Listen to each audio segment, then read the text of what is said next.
Good morning.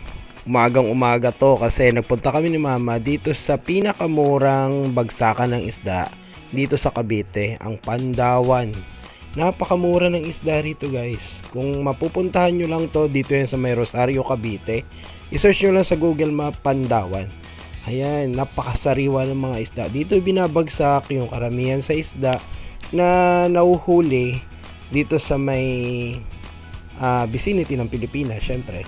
So, yan, makikita nyo guys, may mga bangus, galunggong, may mga tamban din dyan. Pero ang natuwa talaga ako rito, yung mga tuna.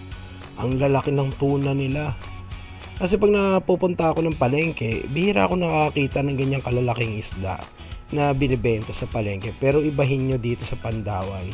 Talagang makikita nyo dito yung mga murang isda. Tsaka mga hipon, pusit, yung alimasag nga nila guys, nagulat ako, 150 per kilo lang binibenta rito. Tapos yung tuna nila, nasa 300 pesos per kilo lang. Pero depende rin yan guys, syempre sa nagtitinda. Pero karamihan talaga napakamura.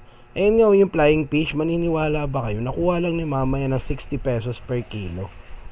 Tapos binigay pa sa amin yan ng higit sa 3 kilo yung kinuha ni Mama. Almost 4 kilo pero 200 lang binigay nung nagtitinda. Ayun guys, ang laki ng tuna. Tingnan nyo kung gaano kalaki yan. Ulo pa lang, halos sinlaki na ng paa ko. Oh. Diba? Ang laki. Nakakatuwa dito guys mamili. Kaya kung may mga gathering kayo at kailangan nyo ng maramihang handa, dito sa isdaan na to, dito kayo pumunta. So ayan lang guys. Ingat kayo palate. Bye bye.